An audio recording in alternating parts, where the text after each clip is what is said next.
They said she was crazy. A runaway. A liar. But what if everything they told you was a lie?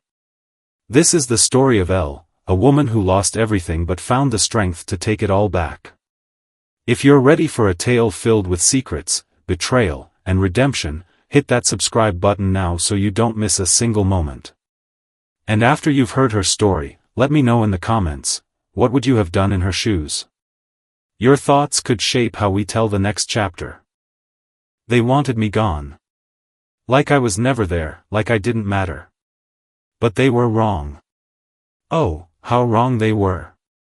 Because I remember everything. Every word, every look, every lie. You think you can erase someone? Try me. I was 17 when it happened. Just a kid, really. Young enough to still believe that family meant something, that blood was thicker than water. But let me tell you, nothing shatters that illusion faster than being thrown out of your own home with nothing but the clothes on your back. It started with Michael. My sister Samantha's husband.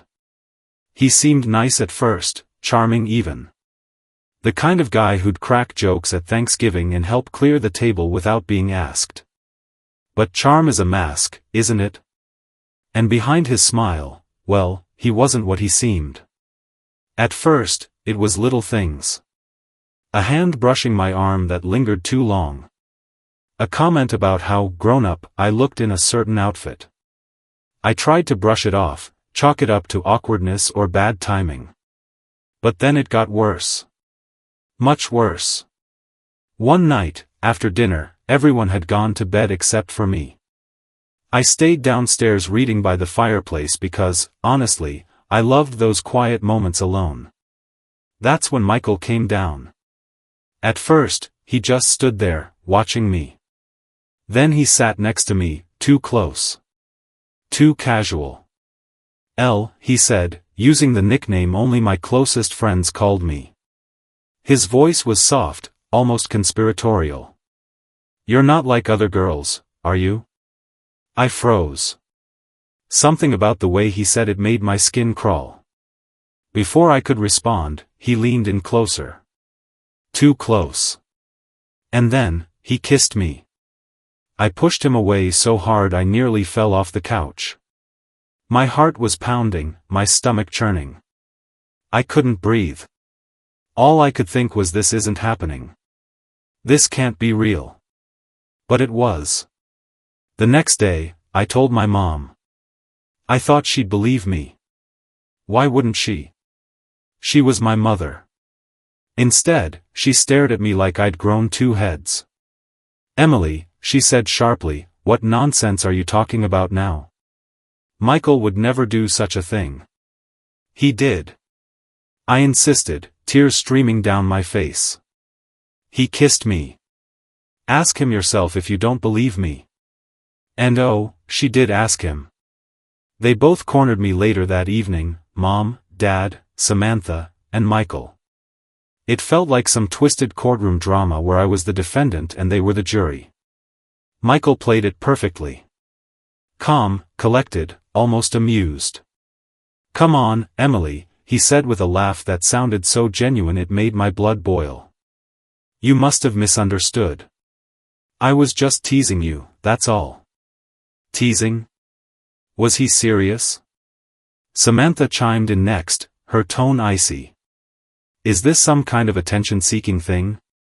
We've been nothing but good to you, Em. Don't ruin our family over some stupid misunderstanding. Stupid misunderstanding? Is that what they thought this was? By the end of the conversation, I might as well have been the villain. Mom accused me of lying. Dad muttered something about drama under his breath. Even Samantha refused to meet my eyes, choosing instead to side with her precious husband.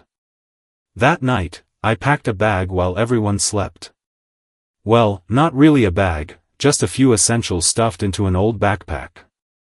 Clothes, a toothbrush, a photo of me and my best friend Lily from freshman year. That was it. When I walked out the door, no one stopped me. No one even noticed. For weeks afterward, I bounced between friends' couches and cheap motels.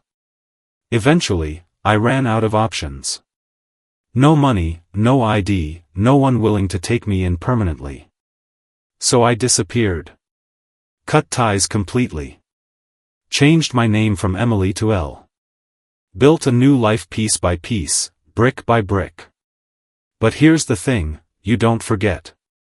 Not really. You carry it with you, like a scar hidden under your sleeve. And sometimes, late at night, I wonder if they ever thought about me. If they ever regretted what they did. Because I haven't forgotten. Not for a single second. You ever wonder what happens when someone disappears? Do they just vanish into thin air? Or do they leave behind ripples, little echoes of their existence that people choose to ignore? For me, it was the latter. I didn't disappear, I was erased. By my family, by society, by everyone who decided I wasn't worth looking for. After I left, the police came knocking on my parents' door. Not because they cared, mind you, but because legally, they had to. A 17-year-old girl doesn't just walk out without raising eyebrows. At least, not right away. The cops asked questions, basic stuff at first. When did you last see her? Did she mention where she was going? Was there trouble at home? My mom answered most of them, her voice steady and calm. Too calm. She probably ran off with friends, Mom told them. She's always been difficult. Always causing problems. Difficult? Me? Sure, maybe I wasn't the perfect daughter, the one who baked cookies or got straight A's, but difficult? That stung. Dad chimed in next. Yeah, she's done this before. Storms out, comes back crying about how unfair life is. She'll turn up eventually. And just like that, the case was closed. No missing posters, no Amber Alerts, no desperate pleas on the news. Just a shrug of indifference and a file marked runaway. But here's the kicker, it wasn't just my parents who gave up on me. Samantha, my own sister, doubled down on their lies. Later, when some documentary crew interviewed her years later, she sat there, perfectly coiffed, wearing her pearls, and said, Emily always had issues.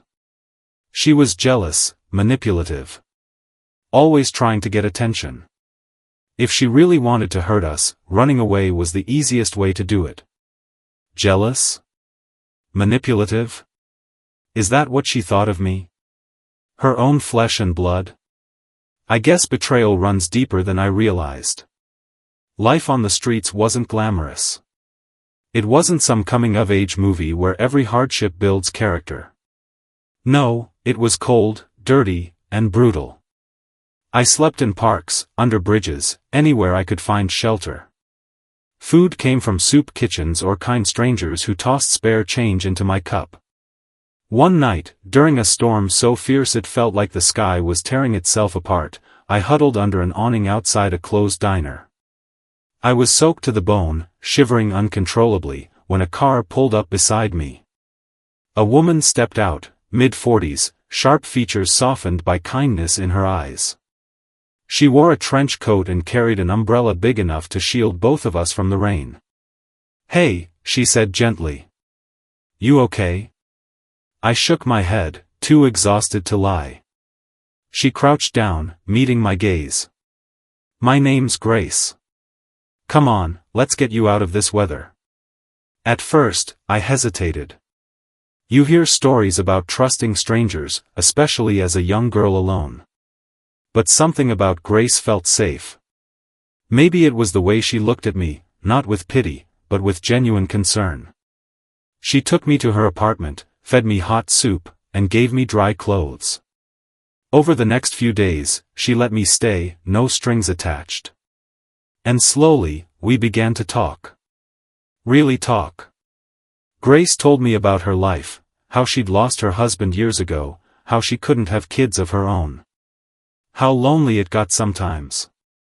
You remind me of myself at your age, she admitted one evening.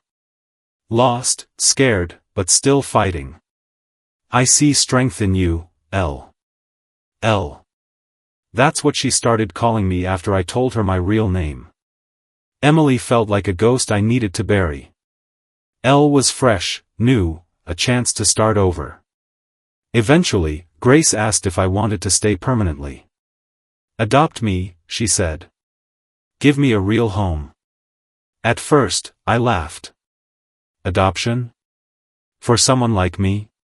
But the more I thought about it, the more it made sense. Grace wasn't offering charity, she was offering love. So I said yes. And just like that, I became Elle Davis. Living with Grace changed everything. She taught me how to dream again, how to believe that life could be more than survival. Together, we built a life filled with laughter, warmth, and second chances. But even then, even surrounded by love, I couldn't forget where I came from. The scars don't fade, no matter how hard you try to cover them up. Because deep down, I knew the truth. They hadn't just abandoned me, they betrayed me. And someday, somehow, I'd make sure they remembered exactly what they lost. Starting over isn't easy. It's messy, painful, and often feels impossible. But sometimes, life gives you a second chance. And when it does, you don't waste it. Not if you're me. I didn't just want to survive, I wanted to thrive. To build something strong enough to stand on, even if the ground beneath me was still shaky. Grace gave me more than just a home, she gave me hope. Hope that I could be someone new, someone better. Someone who wasn't defined by the past. But rebuilding yourself doesn't happen overnight. Oh no, it's a process. 1 step forward, 2 steps back, rinse and repeat. I started small. Really small. Like, getting up in the morning without hating the world kind of small. Grace encouraged me to see a therapist. At first, I resisted. Talking about my feelings? To a stranger? No thanks. But Grace insisted, saying, you can't heal what you don't face. So I went. Reluctantly. The first few sessions were awkward, I mostly stared at the floor while Dr. Patel asked questions I didn't want to answer. But eventually, I opened up. About Michael. About my family. About the night I left and never looked back. Dr. Patel helped me untangle the mess inside my head. She taught me how to channel my anger, not into hate, but into purpose. That's when the idea hit me, what if I could use everything I'd been through to help others? To stop people like Michael from hurting anyone else? It wasn't just an idea, it became a mission. With Grace's support, I enrolled in community college. I was terrified at first. Walking into those classrooms felt like stepping onto another planet. Everyone seemed so confident, so sure of themselves. Meanwhile, I was just trying not to throw up. But I worked hard. Harder than I ever had before. Nights turned into early mornings as I studied psychology and criminal justice. I devoured books on human behavior, trauma, and forensic investigation. Every assignment, every test, it was like proving to myself that I wasn't broken. That I could rise above it all. People often ask why I chose to study criminal justice. The truth is, it wasn't just about catching bad guys. It was personal. I wanted to understand them. Why they did what they did. How they manipulated their victims. And most importantly, how to stop them. By the time I transferred to a 4-year university, I knew exactly what I wanted, to become an investigator specializing in psychological profiling. To look into the darkest corners of humanity and bring light where there was none. Of course, it wasn't all smooth sailing. There were days when doubt crept in, whispering that I wasn't good enough. That I'd never escape the shadow of my past. Those were the hardest days, the ones where I questioned whether I was chasing justice or revenge. Because let's be honest, revenge was tempting. The thought of confronting my family, making them feel even a fraction of the pain they caused me, it haunted me. But revenge doesn't fix anything. It doesn't bring closure. Justice does. That's what kept me going. Not hatred, but hope. Hope that one day, I could face them, not as the scared 17-year-old girl they threw away, but as Elle Davis. Strong. Resilient. Unbreakable. As graduation approached, I made a promise to myself. A promise that I wouldn't let fear hold me back anymore. I'd spent years running, from my past, from my pain, from the truth. But now? Now it was time to turn around and face it head-on. Not for revenge. Never for revenge. For justice. For every girl who'd been silenced, dismissed, or erased. For every victim who needed someone to believe them. And maybe, just maybe, for me too. Ever heard the phrase, fake it till you make it? Well, my family didn't just fake it, they built an entire empire on lies. Lies about me, lies about who they were, lies about everything. And the worst part? Everyone believed them. Everyone except me. Years had passed since I left, but my family didn't waste any time rewriting history. They weren't content with erasing me, they turned my absence into their greatest asset. Michael? Oh, he was living his best life. A high-powered attorney now, with a corner office and a tailored suit for every occasion. People called him sharp, charismatic, trustworthy. He even started giving motivational speeches at local events, talking about integrity and justice like he wasn't a predator hiding behind a smile. Samantha? She became the poster child for suburban perfection. The kind of mom who baked cookies for school fundraisers and organized charity galas. Her Instagram feed looked like something out of a magazine, perfectly posed photos of her kids, her husband, her spotless home. It made me sick. And my parents? They cashed in too. Their little diner chain expanded into half the state, all thanks to their wholesome, family values brand. They'd tell stories about how hard they worked to build their business while raising 2 daughters. Never mind that one of those daughters was written off as crazy. Because that's what they told everyone, Emily had mental health issues. She ran away from treatment and vanished. Can you believe that? Mental health issues. Me. The girl who called out abuse only to be silenced. Now I was the unstable one, the black sheep they could blame for anything that went wrong. It worked, too. People pitied them. Neighbors would shake their heads and say things like, poor family. They tried so hard, but Emily just couldn't be helped. Meanwhile, Michael and Samantha milked the sympathy for all it was worth. But here's the kicker, Michael wasn't satisfied with being a big-shot lawyer. No, he wanted more. Power. Prestige. Control. So he announced his candidacy for mayor. Mayor. Of our town. I found out when I stumbled across a campaign flyer online. There he was, smiling like he hadn't a care in the world. The tagline read, Michael Thompson, leadership you can trust. Trust. That word hit me like a punch to the gut. How dare he? How dare he stand there, pretending to be some pillar of the community, after everything he'd done? At first, I thought about ignoring it. Letting him win. After all, what difference did it make? My life was good now. I had grace, my education, my career path. Why dredge up the past? But then I realized something, if Michael became mayor, it wouldn't just be another notch on his belt.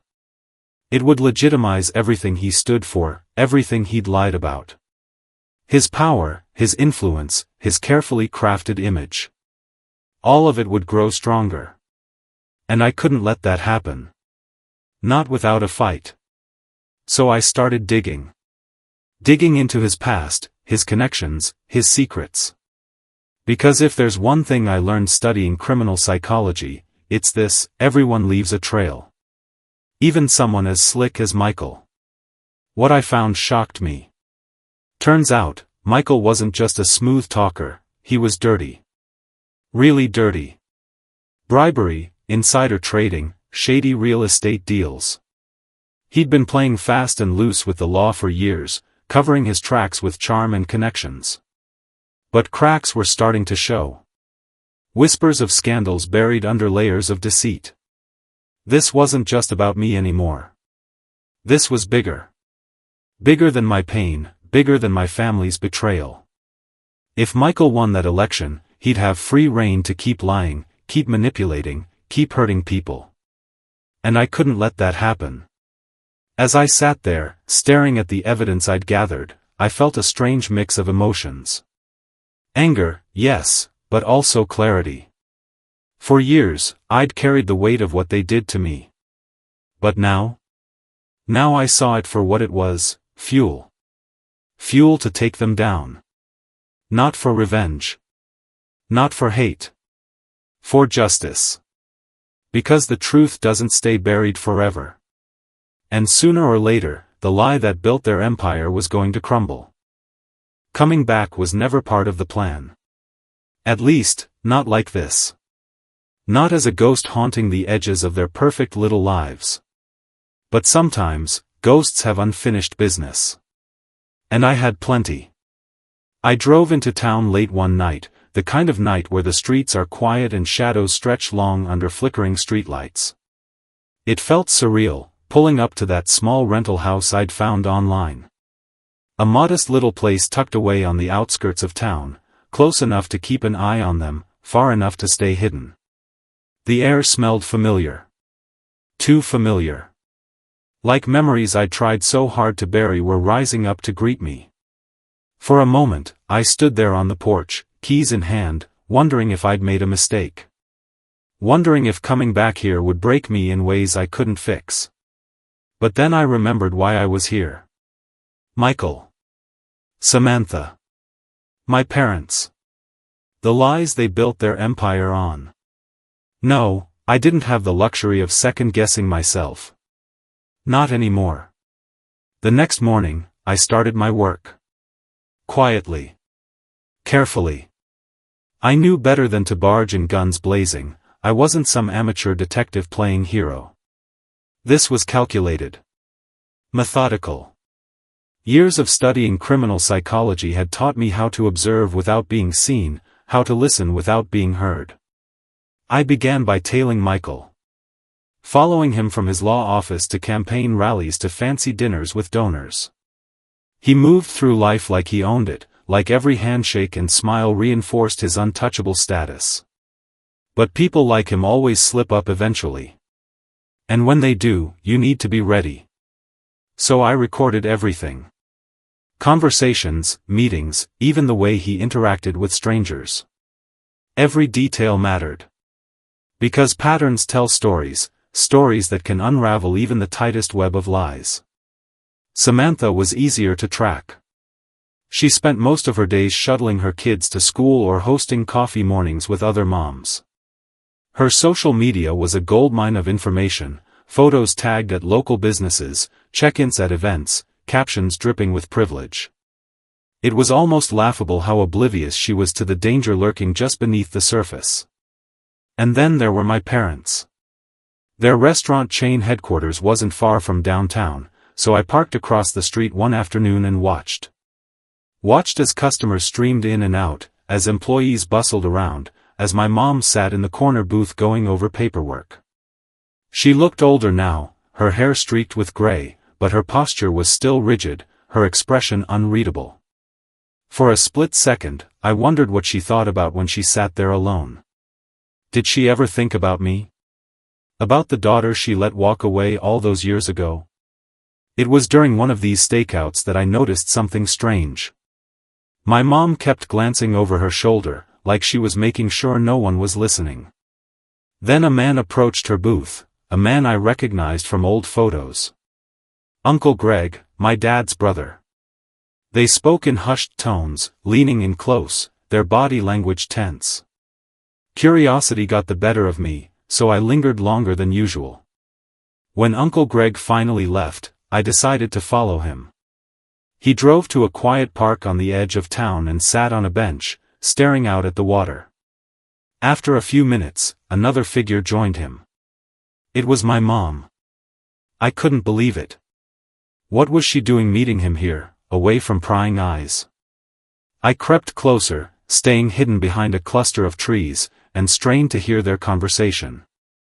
I can't keep doing this, my mom said, her voice trembling. Every day, I think about her. About what we did. My heart stopped. You know why we had to, Uncle Greg replied sharply. For the family. For everyone. She was telling the truth. Mom snapped, her voice rising before she caught herself. Michael, he's not the man we thought he was. And now look at him, running for mayor like nothing ever happened. Uncle Greg sighed, rubbing his temples. You can't undo the past, Karen. We made our choice. You have to live with it. Live with it. Those 3 words hit me like a punch to the chest. My mom, she'd believed me. All along, she'd known I was telling the truth. But someone, probably Dad, maybe even Michael himself, had forced her to stay silent. As I walked back to my car that evening, my mind raced. This changed everything. If my mom had doubts, maybe she could help me expose the truth. Maybe she'd been waiting all these years for someone to give her a reason to speak up. But trust wasn't something I could afford to give freely, not after everything I'd been through. Still, one thing was clear, my family's empire of lies wasn't as solid as they thought. Cracks were forming. And I planned to tear them wide open. Every empire has its weak points. Every lie has its cracks. And if you're patient enough, smart enough, those cracks will start to show. All it takes is one push, and the whole thing comes tumbling down. I spent weeks piecing together fragments of my family's carefully constructed facade. It wasn't easy. Digging up old truths requires more than just courage. It requires strategy. Patience. And sometimes, a little help from the past. That's when I remembered Mrs. Harper. The housekeeper who'd worked for my parents before I left. She was sweet, kind, and always seemed to know more than she let on. If anyone could remember something useful, it was her. Tracking her down wasn't hard. She lived in a cozy little apartment on the outskirts of town. When I knocked on her door, she didn't recognize me at first, not until I introduced myself as Elle Davis. Her eyes widened, and she ushered me inside like we were conspirators in some secret mission. "Oh, Emily," she whispered, shaking her head. "You've grown so much. I wondered about you, you know. After you disappeared." Her voice trailed off, but I didn't need her to finish. I already knew what she meant. Everyone had questions, but no one dared ask them out loud. "I need your help," I said softly. "Do you remember anything unusual about Michael? Anything that stood out back then?" Mrs. Harper hesitated, glancing toward the window as if afraid someone might be listening. Then she leaned in closer. "There was one thing," she murmured. "One night, I heard shouting upstairs.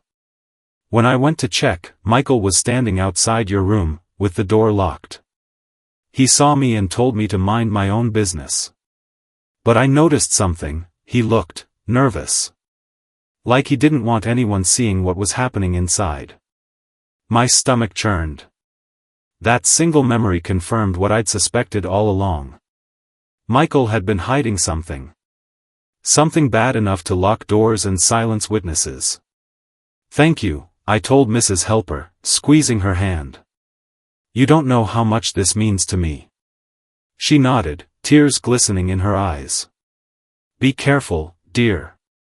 These people, they don't play fair." With Mrs. Harper's testimony fresh in my mind, I decided it was time to make my move. Not openly, of course, I couldn't risk tipping them off yet. Instead, I sent an anonymous tip to the local authorities. A detailed account of Michael's behavior, along with Mrs. Harper's statement and a few other breadcrumbs I'd uncovered over the weeks. It didn't take long for the investigation to begin. At first, it was subtle, a few officers asking questions around town, poking into Michael's background. Nothing major. Just enough to plant seeds of doubt. But even small actions can have big consequences. Samantha found out almost immediately. Word travels fast in small towns, especially when you're married to someone running for mayor. Within hours, she was on damage control, calling reporters, hosting impromptu press conferences, and spinning the narrative to her advantage. "This is nothing but a smear campaign," she declared during one particularly heated interview. "Michael has dedicated his life to serving this community, and now his opponents are stooping to baseless accusations to ruin his reputation." Baseless accusations. That's what she called them. As if my pain, my truth, didn't matter. As if locking me away and silencing me was just a minor inconvenience rather than a crime. Watching her rant made my blood boil. But I reminded myself why I was doing this. It wasn't about Samantha's tantrums or Michael's lies. It was about justice. For me. For others like me. Despite Samantha's protests, the cracks were starting to show. People began whispering behind closed doors. Longtime friends of the family questioned whether Michael was truly as perfect as he seemed. Even some of his closest allies started distancing themselves, afraid of being caught in the fallout if things went south. And through it all, I stayed hidden. Watching. Waiting. Because this was only the beginning. Sometimes, the past doesn't just haunt you, it speaks. And when it does, you'd better listen. Because buried beneath layers of silence are voices waiting to be heard. Voices that can change everything. As Michael's name started circulating in whispers around town, I knew I needed more than just Mrs. Harper's memory. One person's testimony wasn't enough, not against someone as powerful as him. If I wanted to bring him down, I needed proof. Irrefutable, undeniable proof. That's when I turned my attention to his law firm. It wasn't hard to dig up old employee records, especially since I had access to public databases through my studies. What caught my eye were two names, Karen Alvarez and Rachel Nguyen. Both had been interns at Michael's firm years ago. Both had left abruptly without explanation. Coincidence? Maybe. But I didn't believe in coincidences anymore. Not when it came to Michael. I tracked Karen down first. She lived in a quiet suburb about an hour outside the city. Her house was modest but well kept, with flower boxes hanging from the windows and a small garden out front. When I knocked on her door, she answered cautiously, her expression guarded. "Can I help you?" she asked, her voice wary. "I'm Elle Davis," I said quickly, holding up my hands to show I meant no harm. "I think we have something in common." She frowned, clearly confused. "Something in common?" "Michael Thompson," I replied softly. "He hurt me too." For a moment, she just stared at me, her face pale. Then she shook her head firmly. "I don't know what you're talking about. You should go." She started to close the door, but I stopped her. "Please, Karen. I'm not here to cause trouble. I just want the truth. If you're afraid, I understand, but you're not alone." Her hand froze on the doorknob. For a long moment, she didn't move. Then she sighed and opened the door wider. "Come in." Inside, she poured us both cups of tea and sat across from me, her fingers trembling slightly as she held her mug. "I tried to forget," she admitted after a while. "But some things, they stick with you." He made advances. Subtle at first, then worse. I told him no, but he didn't stop. He kept pushing until I couldn't take it anymore. So I quit. "And Rachel?" I asked gently. Karen hesitated before nodding. "We were friends back then. We talked about it once. She said the same thing happened to her. That's why she left too." My heart sank. 2 victims. 2 lives shattered by the same man. And how many others were there? How many women had suffered in silence because they were too scared, or too ashamed, to speak up? You're not the only one, I told her quietly. And you don't have to fight this alone. There's strength in numbers, Karen. Together, we could make sure he never hurts anyone else. She looked at me, tears pooling in her eyes. What are you saying? I'm saying we file a lawsuit. Against Michael. Against anyone who helped cover for him. We expose the truth, for ourselves, and for every woman who's ever felt powerless because of him. Karen didn't agree right away. Who could blame her? Trusting someone after years of fear isn't easy. But over the next few days, we talked. A lot. About our experiences, our fears, our hopes for justice. Slowly, she began to see that this wasn't just about revenge, it was about accountability. Meanwhile, I reached out to Rachel. Tracking her down was harder, she'd moved out of state and changed her last name. But eventually, I found her living in a small apartment in Chicago. Like Karen, she was reluctant at first. Defensive, even. I've moved on, she snapped during our first call. I don't want anything to do with him or his lies. But you deserve justice, I insisted. You deserve to tell your story. To let people know what he really is. She was silent for a long time.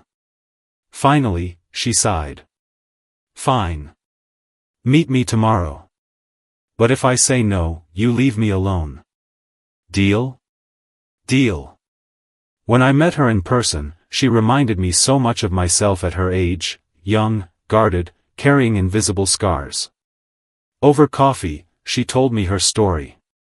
It mirrored Karen's almost exactly: unwanted advances, escalating harassment, and finally, an escape that felt like survival rather than victory. By the end of our meeting, Rachel still hadn't committed to joining us. But she promised to think about it. And honestly, that was more than I'd hoped for. Back home that night, I sat in my rented house surrounded by notes, photos, and documents. Pieces of a puzzle slowly coming together. Each new voice added weight to the case against Michael. Each survivor gave me hope that justice might actually be within reach. But I knew the road ahead wouldn't be easy. Michael wasn't just a predator, he was a master manipulator. Exposing him would mean facing everything I'd spent years trying to forget. Still, I couldn't turn back now. Not when so much was at stake. Because this wasn't just my fight anymore. It belonged to all of us. Sometimes, the truth isn't just painful, it's devastating. It doesn't just break you, it shatters everything you thought you knew. And when I finally uncovered the biggest secret of all, I realized this wasn't just about me anymore. This was about a child, a girl who had no idea what kind of life she'd been born into. It started with a nagging feeling. A question that wouldn't leave my mind. Samantha's daughter, Emma. She was 14 now, a teenager with her mother's sharp cheekbones, but something else. Something familiar in her eyes. At first, I dismissed it as paranoia. How could that be possible? Michael was Emma's father, or so everyone believed. But the more I looked at photos of her online, the more I noticed details I couldn't ignore. Her smile. The way she tilted her head when she laughed. Even her mannerisms reminded me of myself at that age. And then there was the timeline. If I did the math, Emma would have been conceived right around the time Michael kissed me. The same night he locked me in my room and... No. I shook my head violently, trying to banish the thought. It couldn't be true. Could it? But the doubt lingered, gnawing at me until I couldn't focus on anything else. So I decided to investigate. Quietly. Carefully. Getting access to Emma wasn't easy. She was always surrounded by her friends or chauffeured around by Samantha. But one afternoon, I spotted her sitting alone at a cafe near school. She had headphones on, scrolling through her phone, completely oblivious to the world around her.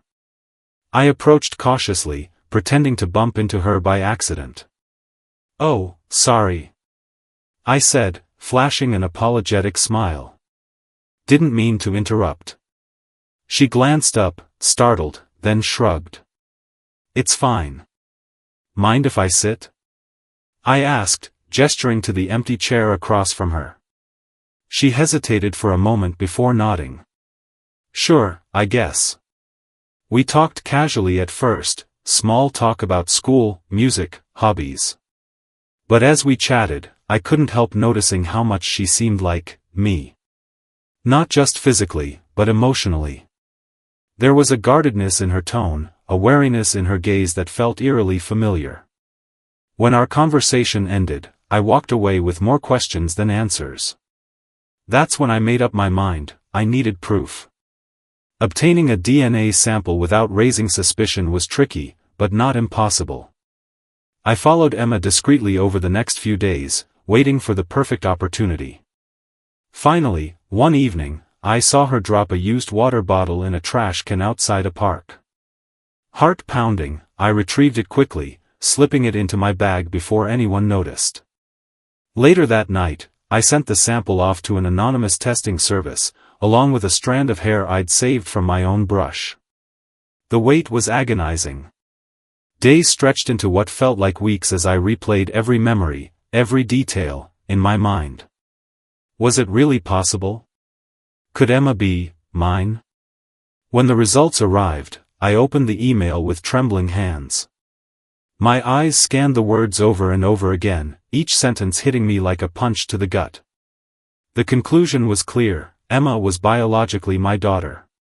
I collapsed onto the floor, the world spinning around me. My chest tightened, making it hard to breathe. Tears streamed down my face as the weight of the revelation crushed me. Emma. My Emma. The little girl I never knew existed. A living reminder of the worst night of my life. How could this have happened? Why hadn't anyone told me? Had Samantha known? Or had Michael kept it hidden even from her? The questions swirled relentlessly, but the answers didn't matter right now. All that mattered was Emma. A child caught in the middle of a web of lies spun by the very people who were supposed to protect her. For hours, I sat there in stunned silence, clutching the printout of the DNA results. Every emotion I'd buried for years came rushing back: anger, grief, guilt. Guilt for not knowing. For not being there. For failing her before I even knew she existed. But amidst the chaos, one thing became clear: this changed everything. Michael wasn't just a predator, he was a father. And Samantha wasn't just a liar, she'd raised my child as her own. The implications were staggering. How could I confront them now? How could I tell Emma the truth without destroying her entire world? As the sun rose outside my window, I made a decision. No matter how hard it got, no matter how much it hurt, I owed it to Emma to step forward. To give her the truth she deserved. Because she wasn't just their pawn anymore. She was my daughter. There are moments in life when you realize just how much you've lost. Moments when the weight of your choices, or the choices made for you, hits harder than ever before. For me, it was watching her. My daughter. Living a life I wasn't part of. A life built on lies. After the DNA results, I couldn't stay away. Not from Emma, I mean, Lily. Samantha had named her Lily, and somehow, that felt fitting. Delicate but strong, like a flower growing through cracks in concrete. I started following her again, not to investigate this time, but to see her. To memorize the way she laughed, the way she tucked her hair behind her ear when she was nervous, the way she carried herself with quiet confidence despite the storm inside her. She was beautiful. Painfully so. Every glance at her felt like a knife twisting in my chest, because she was mine.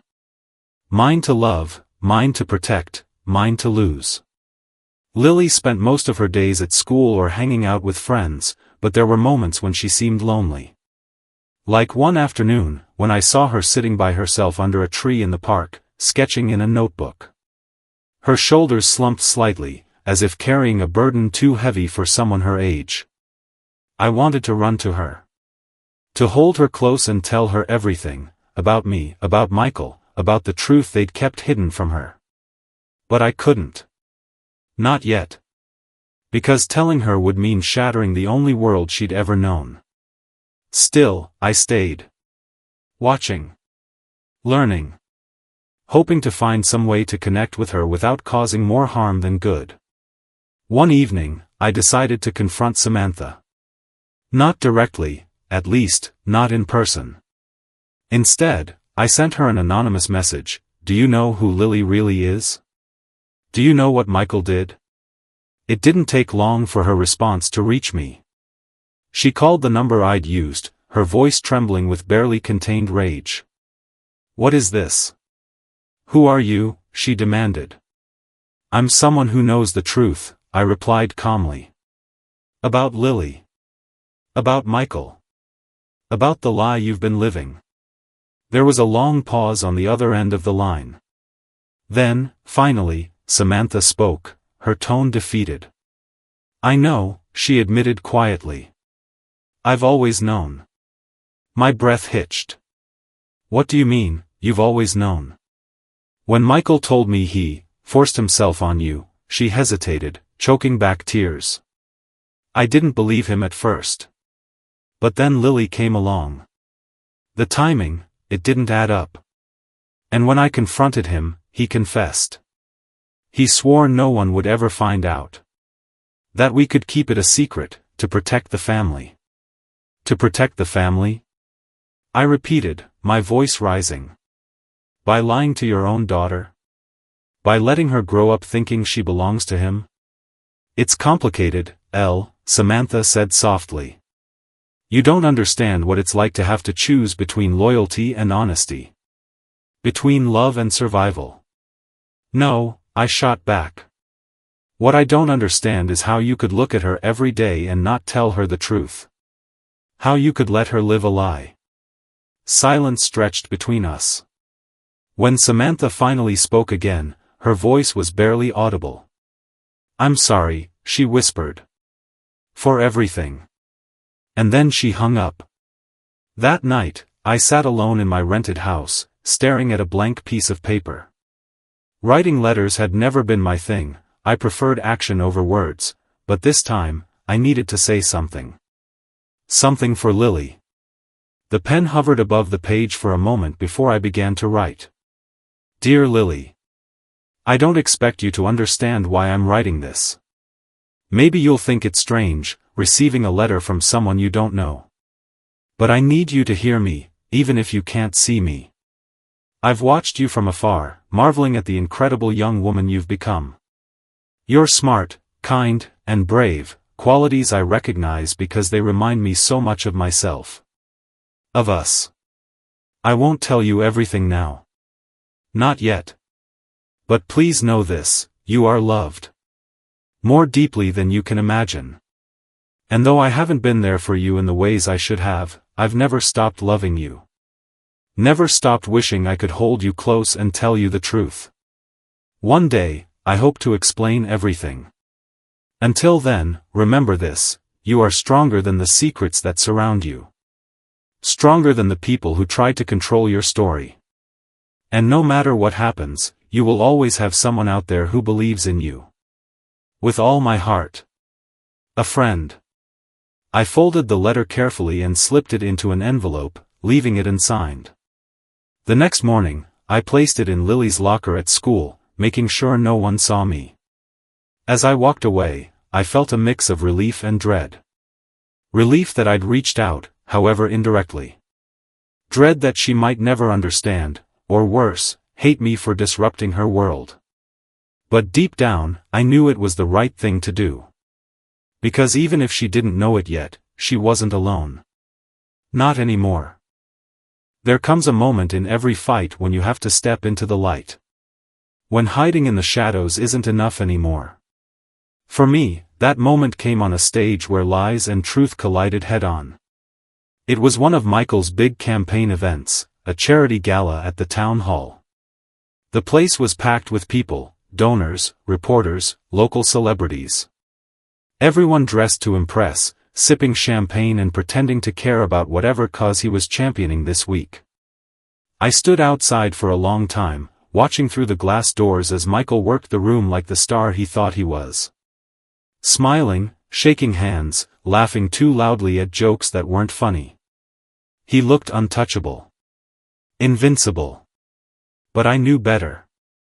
I took a deep breath, adjusted my jacket, and walked inside. The room fell silent when I approached him. Not because they recognized me, at least, not yet, but because I wasn't on the guest list. A stranger walking straight toward their golden boy? That didn't happen often. "Can I help you?" Michael asked, his tone polite but dismissive. "Oh, I think you know exactly who I am," I said, loud enough for the crowd around us to hear. His smile faltered for just a second before snapping back into place. "I'm sorry, do we know each other?" "We do," I replied, taking another step closer. "You might remember me as Emily. Or maybe as the crazy girl who ran away all those years ago." A murmur rippled through the crowd. Reporters started pulling out their phones, sensing drama. "Perfect." Michael laughed nervously, trying to brush it off. "Ah, yes. The runaway daughter of some distant acquaintance. This is quite the spectacle, but if you'll excuse me." "No, I won't excuse you," I interrupted, my voice sharp enough to cut steel. "Not until everyone here knows what kind of man you really are." I pulled out a folder filled with documents, DNA test results, victim statements, emails detailing his shady business deals, and held them up for everyone to see. "This proves that Lily, the daughter you claim is yours, is actually mine. The product of the night you assaulted me. It also includes testimonies from 2 former interns who can confirm your pattern of harassment and abuse." The room erupted into whispers. Some people gasped, others stared in disbelief. But Michael? Oh, Michael stayed calm. Too calm. He turned to the crowd, spreading his arms wide like he was addressing an audience at church. "Ladies and gentlemen, please don't be fooled by this individual. She's clearly unstable. Desperate for attention. These accusations are baseless, fabricated by someone who has nothing better to do than spread lies. Baseless. Fabricated. Words designed to undermine me, to make me look unhinged." But I didn't flinch. "You can deny it all you want," I shot back, stepping even closer so there was no escaping my gaze. "But the evidence speaks for itself. And guess what? There's more where that came from." I reached into my bag and pulled out something I'd been saving for this exact moment, a USB drive containing security footage I'd obtained from a hidden camera in Michael's office. Footage showing him intimidating one of the victims, threatening her career if she ever spoke up. "This," I said, holding up the drive, "is going to blow your perfect image to pieces." Michael's mask slipped. For just a second, I saw panic flash across his face. But then he smirked, leaning in close so only I could hear him. "You think anyone will believe you?" he sneered. "You're damaged goods, Elle. Always have been. Who cares about some old tapes and anonymous letters? You're fighting a losing battle." For a moment, doubt crept in. What if he was right? What if no one believed me? But then I remembered the faces in the crowd, the reporters scribbling notes, the cameras rolling, the murmurs growing louder. They cared. Maybe not everyone, but enough. Enough to crack the foundation of his empire. As I walked away, leaving the folder and USB drive behind, I felt a strange sense of peace. Whether or not justice came immediately, I'd done what I set out to do, expose the truth. And as the first headlines hit social media later that night, I knew one thing for certain. Michael Thompson's reign of lies was over. There's a strange kind of satisfaction in watching someone fall from their pedestal. It's not about revenge, it's about balance. About making sure the scales tip back toward justice, no matter how long it takes. The arrest happened faster than I expected. By morning, the news was everywhere. Michael Thompson, golden boy of the town, hauled out of his house in handcuffs. The charges? Sexual assault, harassment, intimidation, and obstruction of justice. It wasn't just my evidence that sealed his fate, it was the floodgate effect. Once Karen and Rachel saw the headlines, they came forward publicly, adding their voices to mine. Then another woman stepped up. And another. Each story more chilling than the last, each accusation chipping away at the polished facade he'd spent years building. I watched the footage on TV, sitting alone in my rented house. There he was, the man who had haunted my nightmares for over a decade, being led into a police car, his head bowed but his jaw still clenched in defiance. For a moment, I felt nothing. No joy, no anger, no relief. Just emptiness. But then the phone rang. It was Samantha. Her voice trembled so badly I almost didn't recognize her.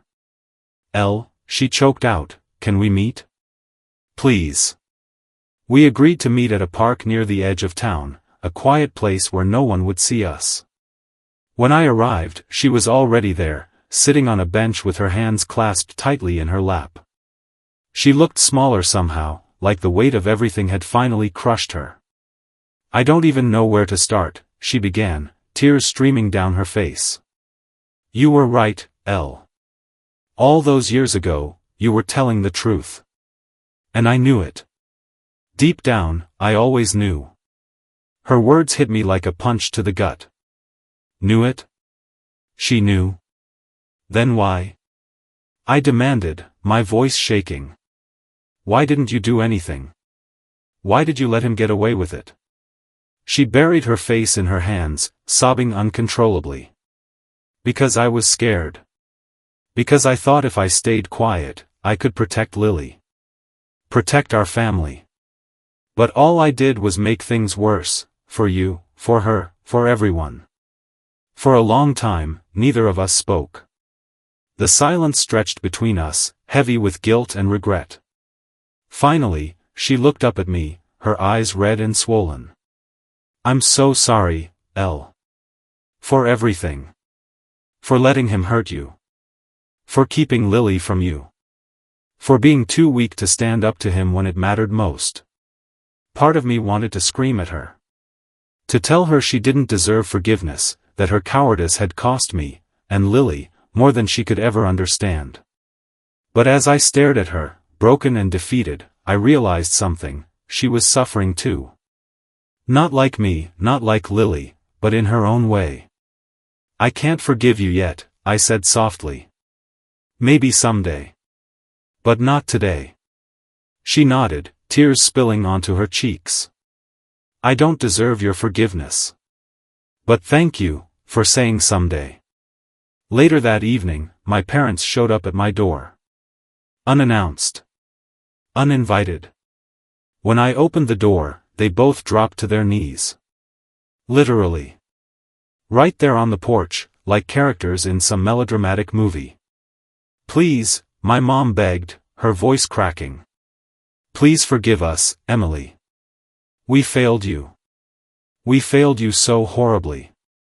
My dad didn't say anything, he just hung his head, his shoulders shaking with silent sobs. For a moment, I stood frozen, staring at them. This was the couple who had thrown me out. Who had called me a liar. Who had erased me from their lives without a second thought. And now they were here, begging for mercy. How dare you come here? I whispered, my voice trembling with rage. After everything you did to me. After everything you let happen. You think a few tears will fix it? We don't, my mom admitted, her hands clutching mine desperately. We don't expect you to forgive us. But we needed to tell you, we've carried this guilt every single day since you left. Every fight, every argument, every lie, it destroyed us. And it should have. Because we deserved it. Her words caught me off guard. Guilt? From them? The people who had acted like gods, untouchable and infallible? I hated you, I said, my voice breaking. For so many years, I hated you. Do you understand that? Do you know what it's like to grow up believing your own family doesn't care if you live or die? We do now, my dad murmured, his voice hoarse. And we'll spend the rest of our lives trying to make it right. If you'll let us.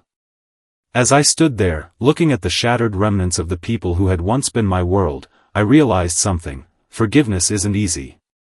It's messy, painful, and often feels impossible. But holding on to hate? That's exhausting.